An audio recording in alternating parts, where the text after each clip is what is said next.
याप्रमाणे असे इयत्ता 5वी प्रत्येक 6 वर्गाचे 5-5 विद्यार्थी घेतले जावे. त्यानंतर प्रत्येक शिक्षकाकडे जबाबदारी दिलेली, असं नाही की एक खांबे तंबू केल्यासारखं नाही. आणि प्रत्येकाचे 5 विद्यार्थी सध्याचे मॉडेल म्हणून हे आम्ही विद्यार्थी निवडलेले आहेत. हे आता पूर्ण माहिती घेणार त्याची आणि आलेल्या शिक्षकांना किंवा इतरांना ती माहिती स्वतः देणार त्याची. आणि त्यानंतर इतर वर्गामधल्या विद्यार्थ्यांना ते स्वतः ट्रेन करणार.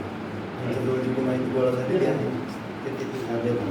उदाहरणार्थ आता हे रांगेमध्ये उभी राहिलेली सर्व प्रेझेंटेशन देण्यासाठी स्टार्ट.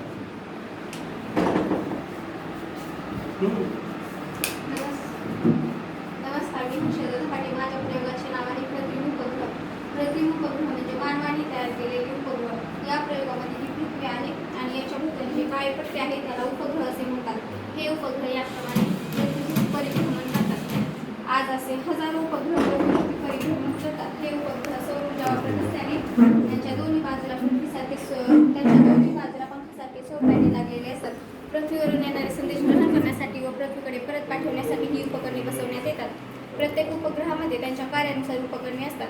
आपल्याला या प्रयोगामधून काही प्रश्न विचारता येतील, जसे की कृत्रिम उपग्रहाचे किती प्रकार आहेत, ते कोणकोणते आहेत, आपल्या घरातील कोणत्या वस्तूवर कृत्रिम उपग्रहाचा वापर होतो, जगातील सर्वात पहिल्यांदा पाठवलेला कृत्रिम उपग्रह कोणता व तो कोणत्या देशाने पाठवलेला आहे, भारतातून सर्वात पहिल्यांदा पाठवलेला कृत्रिम उपग्रह कोणता व तो कोणत्या साली पाठवण्यात आलेला आहे, भारताचा सर्वात लेटेस्ट उपग्रह कोणता, कृत्रिम उपग्रह पृथ्वीभोवती कसे फिरतात, किती भारतीय विद्यार्थ्यांनी कृत्रिम उपग्रह बनवून अवकाशात सोडले आहेत, वेगवेगळ्या देशातील अंतराळवीरांना काय म्हणतात. आणि तुम्हाला काय प्रश्न असतील तर विचारू शकता.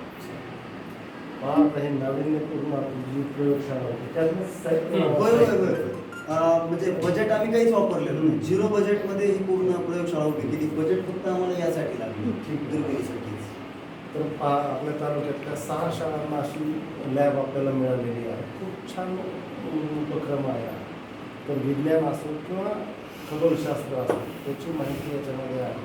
तुम्ही चांगल्या पद्धतीनं खगोलशास्त्राचा आणि विज्ञानचा अभ्यास करणं गरजेचं आहे.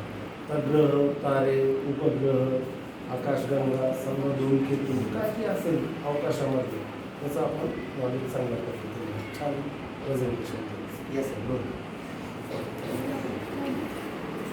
अशा नमस्कार, माझे नाव प्रणिता गरड. माझ्या प्रयोगाचे नाव आहे दिवस व रात्र.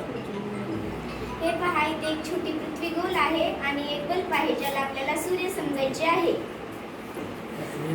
हे पहा, इथे सूर्याचा उजाड पृथ्वीच्या ज्या भागात पडतो तेथे दिवस आहे व सूर्याचा उजाड पृथ्वीच्या ज्या भागात पडत नाही तेथे रात्र आहे असे आपण म्हणतो.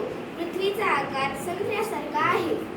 पृथ्वी 23.5 अंशात कललेली आहे व पृथ्वीच्या वरच्या भागात बर्फ पडतो व तिथे खूप वजन आहे, त्यामुळे पृथ्वीचा आस कललेला आहे. पृथ्वीच्या फिरण्यामुळे वारे तयार होतात. त्या वाऱ्याला ग्रहीय वारे असे म्हणतात. गृहांवर 6 महिन्याचा दिवस व 6 महिन्याची रात्र असते, कारण जर पृथ्वी तिरकी आहे. जर ती सूर्याच्या इकडं गेली तर पृथ्वीच्या वरच्या भागावर सूर्याचा उजाड पडतो, तेथे 6 महिन्याचा दिवस आहे व जर पृथ्वी इकडे आली तर पृथ्वीचा खालचा भाग उजेडात येतो. म्हणून ध्रुवांवर 6 महिन्याचा दिवस व 6 महिन्याची रात्र आहे. पहा, काय म्हणतो दिवस आणि रात्र कसे होतात त्याबद्दल माहिती सांगितली आहे की नाही. भूगोलामध्ये आपण हे शिकतो पृथ्वीचं परिभ्रमण आणि परिभ्रमण, तर त्याचा परिणाम आपण ते पाहत असतो. मग आता पृथ्वी तुम्हाला सांगतो कोणत्या दिशेकडून कोणत्या दिशेकडे फिरतो, पश्चिमेकडून. असं जर आपण पाहिलं जनरली तर आपल्याला सूर्य उगवलेला दिसतो आहे की नाही. पृथ्वी स्थिर आहे असं वाटतं. सूर्य पूर्वेला उगवतो आणि मावळतो कोणत्या दिशेला, पश्चिम. तर त्याच्या एकदम विरुद्ध दिशेनं पृथ्वी फिरत असते, हे लक्षात ठेवायचं. स्पर्धा परीक्षेमध्ये असेच प्रश्न येतात, त्यावेळी बरेच मुलं चुकतात. आलं लक्षात? ठीक आहे, व्हेरी गुड. नमस्कार, माझे नाव वैष्णवी चौरे. या प्रयोगाचे नाव आहे खडक आणि खनिजांचे प्रकार. खडक व खनिजे हे आपल्याला पृथ्वीच्या भूपृष्ठाखाली सापडतात. ते कोणते आहेत हे शोधण्यासाठी आपल्याला कृत्रिम उपग्रहाचा उपयोग करावा लागतो. तर इथे खडक आणि खनिजे यांचे वेगवेगळे प्रकार दिलेले आहेत. जे आपण यांचे नुसते नावच ऐकलेले आहे, ते पाहिलेले नाही, तर ते पाहून घेऊ शकता. आणि या प्रयोगावरून आपण वेगवेगळे प्रश्नाचे उत्तरही सांगू शकतो. जे की प्रश्न आहेत, वेगवेगळ्या ग्रहावर कोणते खनिजे आहेत, आपल्या शरीरामध्ये कोणते खनिजे आहेत, नंतर आपल्या भागामध्ये कोणता खडक सापडतो, पृथ्वी आपल्या सूर्यापासून तयार झालेली आहे, पण सूर्यावर न आढळणारी खनिजे हे पृथ्वीवर आढळतात. आणि पुरातन काळातील लोकांनी जमिनीखाली खनिजे हे आपण उपग्रहाद्वारे कसे सापडतात. तर यावर तुमचे काही प्रश्न असले तर विचारू शकता. छान पद्धतीने माहिती सांगितली. ते तिथे लिहिलेलं set of 50 Roxx and minerals, म्हणजे पृथ्वीच्या भूगर्भामध्ये वेगवेगळ्या पद्धतीचे खडक सापडतात, खनिजे सापडतात आणि ती खूप मोठं संपत्ती आहे. तर त्याचा अभ्यास आता समजा आपल्या भागातला दगड वेगळा, कोकणातला दगड वेगळा, परत वेगवेगळ्या राज्यामध्ये तिथल्या खडकाचे प्रकार वेगळे, ते आपल्याला एक चांगल्या पद्धतीने याच्यामध्ये आपल्याला धातू ही खूप छान पद्धतीने माहिती दिली. तो आपल्या अभ्यासाचा भाग आहे. आता वास्तविक पाहता विद्यार्थी म्हणून तुम्ही जे ज्ञानार्जन करता कदाचित आमच्यापेक्षा तुम्हाला जास्त माहिती असते ते अभ्यास करून.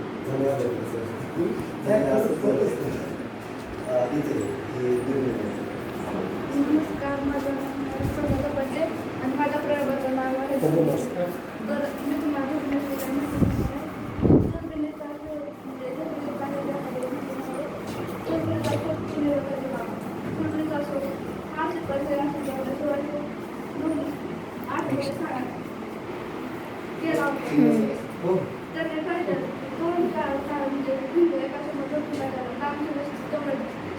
त्यानंतर 1602 मध्ये या प्रयोगाने तयार करून चंद्रावरील नाग व आपण प्रकाशामध्ये त्याचे ग्रह प्रकाराला दुसऱ्या प्रकारचे होते आणि हे तिसऱ्या प्रकारच्या परावर्तित होते. तर ह्या परावर्तित होण्यामध्ये आंतरवक्राला सपाट आंतरवक्र असावा, सपाट असावा, आंतरवक्र असावे एक लावलेला असतो आणि सपाट असा एक असतो. आणि ही आहे नेतृत्व. हे टार्गेट म्हणजे जी वस्तू आपल्याला करायला हे टार्गेट त्याला वस्तू आणि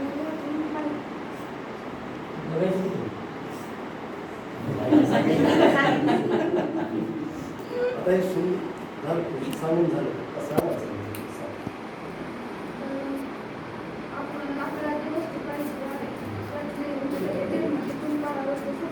आणि त्या अंतरावर ते जास्त प्रकारचं आढळतं आणि ती वस्तू आपल्याला लक्षात आहे. पण ही परावर्तित सूचना असल्यामुळे त्या महाराष्ट्रातील सगळे गोष्टी आपण हा टेलिस्कोप खरेदी केला, त्याचा डेमो आपण संध्याकाळच्या वेळेला द्यावा लागेल. दोन वेळेस झालं ते त्यासाठी आता आपण आधी आता तुम्ही पण सगळं माहीत करून घेतलं असेल कशी वापरायची बरोबर, पण विद्यार्थ्यांना सुद्धा ते जमलं पाहिजे की सगळं हे सगळे दोन जिल्हे झाले आमचे. आपल्याला लवकर यावं लागलं. आम्ही 4 वाजता इथं उपस्थित आणि पहा टेलिस्कोपचा फायदा असा आहे. आता वास्तविक पाहता आपण डोळ्यानं पाहतो, दूरवरचं दिसतं, हे जे आपण जर आकाशात पाहिलं तर आपल्याला सूर्य दिसतो, काही तारे ग्रह डोळ्यानं पाहू शकतो आपण.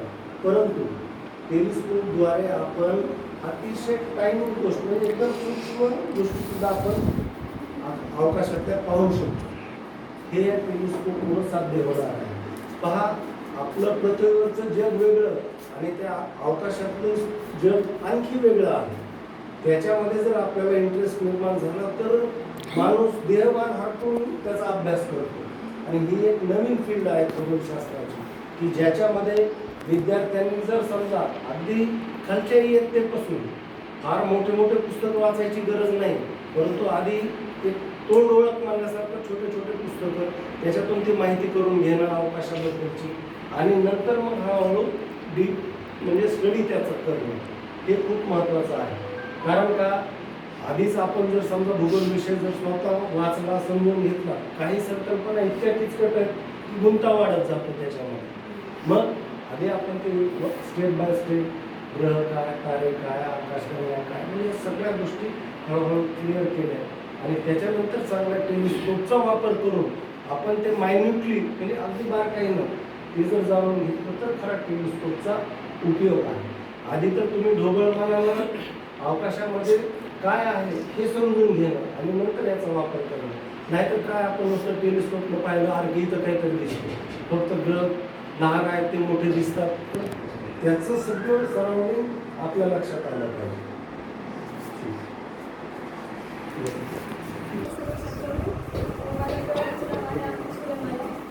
सूर्यमालेमध्ये 8 ग्रह, 8 ग्रह, त्यांचे उपग्रह, बटुग्रह, उल्का, धूमकेतू हे सर्व सूर्यमालेमध्ये असतात. आपली सूर्यमाला ही अँटी क्लॉकवाईज फिरते, म्हणजेच घड्याळाच्या उलट्या दिशेने. उपग्रह म्हणजे जे 8 ग्रह असतात ते उपग्रह स्वतःभोवती परिभ्रमण करत ग्रहांभोवती परिभ्रमण करतात, म्हणजेच त्यांना उपग्रह म्हणतात. बटुग्रह म्हणजे सूर्यमालेतील काही खगोलीय अवशेष ज्यांना की स्वतःची कक्षा असते परंतु ते सूर्याभोवती परिभ्रमण करतात. प्लुटो हा एक ग्रह मानण्यात येतो, परंतु 2006 मध्ये त्याची ग्रहाची मान्यता काढून टाकलेली आहे. त्याला सध्या आता लघुग्रह असं मानण्यात येते. लघुग्रह म्हणजे मंगळ आणि गुरु या ग्रहाच्या कक्षेच्या मध्ये खगोलीय अवशेषांचा पट्टा निर्माण झालेला आहे. त्या खगोलीय अवशेषांना लघुग्रह असे म्हणतात, जे आपण दूरबीणीद्वारे पाहू शकतो. या माझ्या प्रयोगामध्ये आपल्याला असे काही प्रश्न समजू शकते की आपली पृथ्वी सूर्यापासून किती दूर आहे, सूर्याचे तापमान किती आहे, सूर्यामध्ये जी आग निर्माण होते ती आग कशामुळे निर्माण होते, काही ग्रहांना जे कडे आहेत जसं की शनी ग्रहांना तसे 4 ग्रहांना कडे आहेत, ते कडे का आहेत, आणि नंतर सगळेच ग्रह जे 8 ग्रह आहेत ते खडकाळ ग्रह आहेत का, काही ग्रह वायूपासून वगैरे असे बनलेले आहेत का. नंतर पृथ्वी आपण जिथे आहे तिथून सूर्य किती दूर आहे, आपली जशी पृथ्वीवर सजीवसृष्टी आहे तशी इतर कोणत्या ग्रहांवर सजीवसृष्टी आढळेल का. आणखीन काही प्रश्न असतील तर विचारू शकता. काय काय कडक काय काय म्हणजे ते खगोलीय अवशेष आहेत, त्यांना आपण बटुग्रह वगैरे असं बोलू शकतो. म्हणजे जसे आपले उपग्रह आहेत का तसेच ते आहेत, ते त्याच्याद्वारे काय म्हणतात ते ग्रहांच्याद्वारे परिभ्रमण करतात. चमकतात कशावर त्यांना स्वतःचा प्रकाश नाही आहे पण ते चमकतात, कारण सूर्य हा एक तारा आहे आणि ताऱ्यांना स्वतःचा प्रकाश असतो. त्यावेळेस आपण करू शकतो त्या पद्धतीने कडे सुद्धा आहे, त्याच्यामध्ये कोणता वायू असेल ना त्याच्यामुळे ते चमकतात. त्या कडांमध्ये वायू तसं तर काही नाही, काहीतरी परावर्तित होते पाण्याचा आणि उन्हात जर पाऊस आला मग ते रंग तयार आणि ते त्याचं इंद्रधनुष्य ते वायू म्हणलं शिंदे सरकार बघायला लागलं. ठीक आहे, छान माहिती सांगितली. बघा आपल्या सूर्यमालेत वेगवेगळे जे ग्रह आहेत, समजा सूर्य हा तारा आहे, त्याच्यावरती त्या ग्रहाच्या कक्षा असतात. मग हे सगळं आपल्याला जसजसे तुमचा वर्ग वाढत जाईल, तुमची प्रगल्भता वाढेल, तसतसं त्या गोष्टी माहिती होतात बारकाईने. परंतु आपला जर इंटरेस्ट त्या विषयामध्ये चांगला असला तर स्वतःहून, आता पहा अलीकडच्या काळात पाठीमागच्या 1.5 वर्षापासून आपण ऑनलाईन शिक्षण घेतो आहे की नाही. बऱ्याच जणांनी तुम्ही मोबाईल हाताळला असेल, त्याच्यावर तुम्ही पाहत असाल. मोबाईल किंवा कम्प्युटरचा जर योग्य वापर जर केला आपण तर त्याच्यामधून खूप काही माहिती आपल्याला मिळते. आता तुम्ही जर नुसतं मोबाईलवर किंवा नेटवर जर टाकलं की तुम्हाला काय की ॲस्ट्रॉनॉमी जरी हा शब्द टाकला तरी त्याची भरपूर काही माहिती तुम्हाला मिळते. मराठीतून तुम्हाला वाचायचं असेल तर ते सुद्धा तुम्हाला मिळतं. म्हणजे आपल्या टेक्स्टबुकमध्ये जे काही लिहिलं आहे त्याच्यापेक्षा पुढं रेफरन्स आपल्याला त्याच्यामधून वाढीव रेफरन्स मिळतो. म्हणजे आपलं त्या त्या विषयाचं नॉलेज समजा आता आपल्याला एखादं वाटलं तुम्ही घरी बसून सुद्धा आजकाल अँड्रॉइड मोबाईल सगळ्यांच्या घरी आहे, त्याच्यावर तुम्ही ते सर्च करून ते पाहू शकता. म्हणजे एखादी संकल्पना जर आपल्याला स्पष्ट नाही झाली आणि ती जर आणखी चांगल्या पद्धतीनं समजून घ्यायचं असेल तर त्या पद्धतीनं आपल्याला ते करता येतं. आता हे जे 1.5 वर्षापासून आपण ऑनलाईन शिक्षण घेतोय, जरी कालपासून आपल्या ऑफलाईन पद्धतीनं शाळा सुरू झालेल्या असल्या, ग्रामीण भागातले 5वी ते 12वीचे वर्ग आपण सुरू केलेले आहे, तरीसुद्धा तुम्ही ऑनलाईन शिक्षणाचा चांगला वापर करून तुमचे म्हणजे जे काही अभ्यास आहे तो अधिक दर्जेदार पद्धतीनं करायचा. Very good. माझ्या आकाशसमोदर्शक. ते आकाशसमोदर्शक म्हणजे आपण आकाशात आपण खूप सारे तारे पाहतो. कोणकोणते तारे आपल्याला कोणत्या काही प्राण्यांच्या किंवा वस्तूच्या आकारात दिसतात. मग आपण म्हणून त्याला नाव दिलेले आहे तारकासमोदर्शक. माझ्याजवळ काही साहित्य आहे त्याच्याद्वारे तुम्ही पाहू शकता.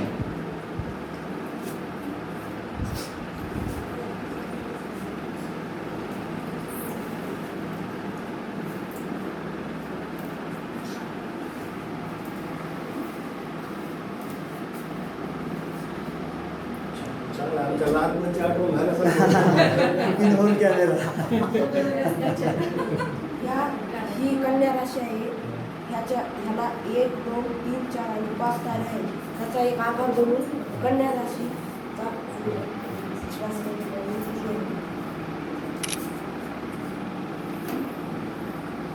दुसरी राशी एकच राशी केला ना पण दुसरी राशी दुसऱ्या राशीत फोटो नाही भेटले. फक्त 12 राशीचं खूप आकार आहे. नमस्कार. या प्रयोगाचे नाव आहे चंद्रशकल आणि चंद्राच्या विविध कला आहेत. आपण पृथ्वी व सूर्य म्हणून इथे बॉलचा वापर केलेला आहे. सूर्याचा उजाड सरळ पडतो. पृथ्वीचा आस पडलेला आहे, त्यामुळे सूर्याचा उजाड सरळ पडल्याने आपण ह्या टोकावर राहतो. त्यामुळे आपल्याला चंद्राचा जो आहे पूर्ण भाग दिसतो, त्याला पौर्णिमा असे म्हणतो. नंतर चंद्राची जागा बदलल्यामुळे आपल्याला पूर्ण उजाड व थोडासा चांदणा दिसेल. नंतर चंद्राची जागा बदलल्यामुळे अर्धा अंधार व अर्धा प्रकाश दिसेल. ह्या दिवशी चंद्र, पृथ्वी, सूर्य यांच्यामध्ये 90 अंशाचा कोन तयार होतो. नंतर चंद्राची जागा बदलल्यामुळे पूर्ण अंधार व थोडासा उजेड दिसतो. नंतर चंद्राची जागा बदलल्यामुळे पूर्ण अंधार दिसतो, कारण त्या दिवशी पृथ्वी, सूर्य यांच्यामध्ये आलेला असतो. चंद्राच्या मध्यभागी असतो. ज्यावेळेस 60 अंशाचा कोन असतो त्यावेळेस कोणती छटा दिसते? 60, 90, 180 तुम्ही घालता. 60 एकदम नाही नाही म्हणाल तर हे जर तुम्ही पाहिलं तर याच्यामध्ये हे जे ऑप्शन दिलेले आहेत हाफ मून, फुल मून, हाफ मून आणि डार्क, तर हे जे चतुर्साई त्या पद्धतीने ते सेट केल्याच्या नंतर ते लक्षात येईल. आता एक गोष्ट आपल्याला माहिती आहे, फिरतं कोण? पृथ्वी का सूर्य? कोणाभोवती फिरते? सूर्य. त्याच्यामुळे दिवस आणि रात्र होतात हे आपण तिथेही पाहिलं, त्याचाच हा भाग आहे. पहा, आत्ता आपल्याकडे दिवस आहेत, आपण शाळेमध्ये आहोत, परंतु तेच आपल्या जगातल्या काही भागातली तुमच्यासारखी मुलं किंवा आमच्या मोठी माणसं सुद्धा आज या वेळेला तिथं ते झोपलेली असते, कारण तो वेळेचा फरक आहे. एक साधं टॉर्चचं उदाहरण आपण लक्षात घ्यायचं. समजा हे आपण टॉर्च जर सुरू केला तर सूर्य असा एका जागी स्थिर आहे की नाही? या टॉर्चचा उजेड त्या गोलावर जिथे पडेल तो दिवस आहे आणि हा प्रथम फिरत राहते. जो भाग या सूर्याच्या समोर येतो तिथं दिवस आहे आणि जो भाग पाठीमागे जातो तिथे रात्र आहे. मग हे जे चक्र आहे, मग याच्यामुळंच आपलं जे प्रमाण वेळ असते ही वेगवेगळ्या देशातल्या प्रमाण वेळेमध्ये फरक असतो. समजा हे आपलं आणि इंग्लंडचं जर पाहिलं तर 5.5 तासाचं अंतर आहे. आलं का लक्षात? मग ते त्या पद्धतीनं ते आपल्याला माहीत करून घेता येतं. आता बघा, इतका डीप अभ्यास आहे, कधी कधी मोठी माणसंसुद्धा कन्फ्यूज होतात. सूर्यग्रहण कधी होतं, चंद्रग्रहण कधी होतं, कधी म्हणजे कोण कोणाच्या मध्ये आल्यावर काय होतं हे बऱ्याच वेळेला गोंधळ उडतो. तर ही अचूकता आपल्याला या अभ्यासातून आली पाहिजे. आणि मग वेगवेगळ्या स्पर्धा परीक्षेमध्ये अशाच पद्धतीचे काहीतरी दुबळी प्रश्न टाकलेले असतात आणि त्याचं अचूक उत्तर दिलं की मुलं मग ते सक्सेस होतात. ठीक आहे, धन्यवाद. मग दर पौर्णिमेला चंद्राला ग्रहण का नाही लागत? तर पौर्णिमेला चंद्राला कारण चंद्राची जागा बदललेली असते. हा, ठीक आहे ना, परंतु ते एका रेषेतच आले पाहिजेत ना, तरच पौर्णिमा होईल ना. हां पृथ्वीमध्ये पाहिजे, चंद्र पलीकडे पाहिजे, त्याच वेळेस ते हे होणार आहे. मग त्यावेळेस त्या पृथ्वीची सावली चंद्रावर पडणार नाही का? मग दर अमावस्येला सूर्यग्रहण दिसलं पाहिजे आणि दर पौर्णिमेला चंद्रग्रहण दिसलं पाहिजे. दिसतं का तसं? का बरं? जागा कोण बदलते? जागा चंद्र चंद्र बदलतो. अमावस्येपासून अमावस्येपासून कारण पौर्णिमेच्या त्याचा- स्थितीत येण्यास आज कळलेलं असतं हां ते एका रेषेत नाहीत फिरत. 23.5 अंशामध्ये पृथ्वी कललेली आहे आणि मग पुढं काय होतं? आणि चंद्र सुद्धा कसा होणार मग? असा तिरकस फिरणार पृथ्वीभोवतीच. आणि त्यामुळं प्रत्येक पौर्णिमेला काही हा सुवर्ण योग जुळून येत नाही ग्रहणाचा. तो ठराविक कालावधी नंतरच येतो. परवा तूच सांगितलंस ना. ठीक आहे बघा, पृथ्वीचं आता तुम्ही जर अभ्यास करताच तुम्ही भूगोलाचा अभ्यास, त्याच्यामध्ये पृथ्वीबद्दलची किंवा अवकाशाबद्दलची खूप काही माहिती आपल्याला मिळत असते. आता आपले पृथ्वीवरचे 7 खंड आहेत हे तर तुम्हाला माहिती आहे. आपला भारत देश कोणत्या खंडात आहे बरं? आहे की नाही? आणि पृथ्वीचा सगळ्यात जास्त भाग कशाने व्यापलेला आहे? पाण्याने. मग त्या खंडाबद्दलची माहिती म्हणजे जी आपल्याला माहीत आहे ती माहिती खूप कमी आहे. मग जितका आपण अभ्यास करत जाऊ ना तर ती खूप आपल्याला माहिती मिळते. म्हणजे असं आहे. ठीक आहे. नमस्कार, मी पाटील. माझ्या प्रयोगाचं नाव आहे हरिजन म्हणजे क्षितिज. जिथे आकाश आणि जमीन टेकल्याचा भास होतो त्या काल्पनिक रेषेला क्षितिज म्हणतात. क्षितिज दिसण्याचे खरे कारण म्हणजे आपली नजरेची क्षमता आणि पृथ्वीचा गोलाकार. क्षितिजाचे मुख्य 2 प्रकार आहेत, म्हणजे पृथ्वी आकाश क्षितिज आणि आकाशीय क्षितिज. समजा ही पृथ्वी आहे आणि आपण पृथ्वीच्या या टोकाला जर उभारलो आणि आपली उंची इतकी असेल तर आपल्याला एवढा क्षितिज दिसेल. आपण पृथ्वीच्या कितीही जास्त उंचीवर जरी गेलो तरी आपल्याला पृथ्वीच्या व्यासाइतपतच क्षितिज दिसेल. तर आपल्याला क्षितिजाचे अंतर हे मोजता येते. तर या सूत्राद्वारे टाकून आपण अंतर मोजू शकतो. तरी या प्रयोगामधून तुम्हाला काही प्रश्नाचे उत्तर भेटतील. जास्तीत जास्त क्षितिज किती उंचावर गेल्यावर दिसेल, पुन्हा क्षितिज व्यासाच्या इतपतच का दिसते. जर समजा आपली पृथ्वी चौकोन आकाराची असते तर आपल्याला क्षितिज कसे दिसले असते. जर आपण जमिनीच्या खालच्या टोकावर गेलो तर आपल्याला क्षितिज केवढे दिसेल. पुन्हा क्षितिज आपल्याला गोलच का दिसते. क्षितिज दिसण्याचे खरे कारण काय. या अशा वेगवेगळ्या प्रश्नाची आपल्याला उत्तरे मिळू शकते. जर तुम्हाला काही प्रश्न विचारायचे असेल तर विचारू शकता. त्याविषयी माहिती सांगितलं. हा होय, म्हणजे जर पृथ्वीच्या म्हणजे वर राहतो ना तर आपण इथून जर बघितलं तर आपल्याला केवढं क्षितिज दिसेल त्याद्वारे सांगितलं गेलेलं आहे. वरून बघितल्यानंतर दिसेल पृथ्वीवर असणार दिसेल. पृथ्वीवर खाली म्हणजे आपण पृथ्वीच्या इथे आहोत ना, मग त्यामुळे इथे डोळा काढलेला आहे, म्हणजे इथे एक माणूस उभारलेला आहे. त्या नजरेने जर आपण पाहायला लागलो तर आपल्या नेत्रेचा प्रकाश या भागावर पडतो, म्हणजे आपल्याला एवढं क्षितिज दिसेल. आता पृथ्वीवर असताना हा, क्षितिज कुठून दिसते? पृथ्वीवर असताना क्षितिज पृथ्वी म्हणजे आता आपण सध्या इथं आहे. आपण इथून क्षितिज जर व्हायचं असेल कसं दिसेल? सरळ बघितलं दिसेलच ना. दिसेलच ना. हा. पण क्षितिज पाहताना खूप अडचण येतं, त्यामुळे कधी कधी आपल्याला पूर्ण क्षितिज दिसत नाही. त्याची वेळ काय? सकाळ संध्याकाळ असं कधी? केव्हा पण पाहिल्यावर दिसत. 4:30 कशाला बोलले? क्षितिज पाहायला नव्हतं ना बोलवलं. ते आकाशातलं ग्रह पुन्हा तारे हे पाहण्यासाठी बोलवलं. किती गंमत आहे की नाही. आता आकाश कुठं टेकलेलं आहे का? नाही. परंतु तरी सुद्धा आपण जर पाहिलं तर काय वाटतं, आणि ते लहानपणी तर खूप आकर्षण असतं.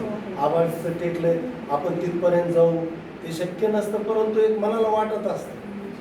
मग ती क्षितिज म्हणजे हॉरायझन काय संकल्पना आहे ती इथं स्पष्ट होते. मग त्याच्यामध्ये ते ऊर्ध्वबिंदूचे झेनिथचं आहे ते सुद्धा दिलेलं आहे. या गोष्टी आपण चांगल्या पद्धतीने समजून घेणं गरजेचं आहे. पहा, ही तुमची जी नाविन्यपूर्ण प्रयोगशाळा आहे किंवा हे स्पेसफुल जे डेव्हलप केलेलं आहे, त्याच्यामध्ये तुमच्या शाळेचे मुख्याध्यापक कंचनवार सर, तुमचे शिक्षक शिंदे सर आणि सर्व स्टाफ यांनी खूप चांगल्या पद्धतीने ते डेव्हलप केलं आहे. वास्तविक पाहता माझं सुद्धा यांना सांगणं होतं की माध्यमिक शाळा वाटवण्याची निवड आंतरशिक्षण शाळेसाठी झालेली आहे. मग हे करणंच होतं आपल्याला. आता ठीक आहे, कोविडची परिस्थिती होती, परंतु अतिशय चांगल्या पद्धतीने शिंदे सर आणि कंचनवार सर आणि त्यांच्या टीमनं मेहनत घेऊन एक चांगल्या पद्धतीने ते डेव्हलप केलेलं आहे. चांगला दर्जेदार टेलिस्कोप तुमच्यासाठी उपलब्ध झाला आहे. फक्त त्याचा वापर तुम्ही चांगल्या पद्धतीनं करणं गरजेचं आहे. म्हणजे वेळ द्यावा लागतो. अशा लख्ख सूर्यप्रकाशामध्ये तर आपल्याला ते काही पाहता येणार नाही. तुम्हाला अर्ली इन द मॉर्निंग किंवा नाईटमध्ये ते पाहावं लागेल, त्याचं प्लॅनिंग करावं लागेल. विद्यार्थ्यांचे ग्रुप बनवून त्यांना टप्प्याटप्प्यानं बोलवावं लागेल. म्हणजे या गोष्टी आहेत.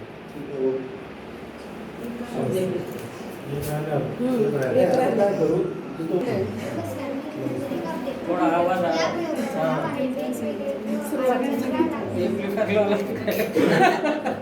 पृथ्वीवरून आपण 100 ग्रॅम वजन घेऊन गेलेल्या ग्रहावर आपल्याला 100 ग्रॅमचे वजन या ग्रहावर वेगवेगळे वाटेल. जर आपणही या ग्रहावर गेलो तर आपल्याला आपलेही वजन वेगवेगळे वाटेल. सर्वात जास्त गुरुत्वाकर्षण शक्ती ही गुरु ग्रहावर आहे आणि सर्वात कमी गुरुत्वाकर्षण शक्ती ही बुध ग्रहावर.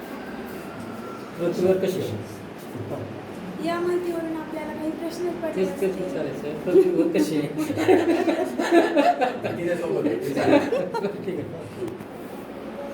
या माहितीवरून आता सगळ्यात जास्त गुरुत्वाकर्षण शक्ती कुठे आहे? बरं, आपलं कसं आहे, आपण पृथ्वी सोडून कुठं गेलो का? नाही. मग आता आपण हे पुस्तकातून किंवा भूगोलाच्या पुस्तकातून ते माहीत करून घेत असतो जे फॅक्ट आहेत ते.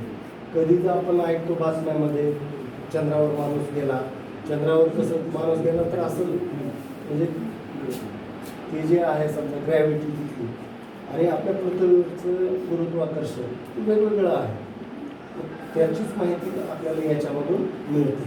आता बघा, पृथ्वीवर आपली जी गुरुत्वाकर्षण कुठलीही वस्तू आपण उंचावर फेकली तरी ती येऊन खालीच पडणार आहे की नाही. आणि मग हे जे ॲस्ट्रॉनॉमी आहे याच्यामध्ये खरं तर एका अर्थानं इंग्लिशमधलं जर सांगायचं झालं तर फिजिक्स विषय इन्क्लूड होतो, केमिस्ट्री विषय इन्क्लूड होतो, मॅथमॅटिक्स इन्क्लूड होतं. म्हणजे या सगळ्याच्या याच्यामधून हा खगोलशास्त्राचा अभ्यास आहे. जसं तुम्ही पुढं शिक्षण घेत जाल मग फिजिक्ससारखा विषय काय आहे तर ते असाच प्रकार आहे. या सगळ्या गोष्टी आपल्याला ते जमल्या पाहिजे. बरं, मला काहीच न करता माझं वजन वाढवायचं, कोणत्या ग्रहावर जायला पाहिजे मी? गुरुवार, कारण तिथं गुरुत्वाकर्षण शक्ती जास्त आहे. आणि वजन कमी करायचं असल्यावर वजन गुरुवार जावं लागेल, कारण तिथं आपल्या सर्वात जास्त हे सर्वात कमी आहे. घाबरू नको, पोरी सर्वात कमी कुठे आहे? गुरुवार म्हणजे शिंदेसाठी जाऊन आहे.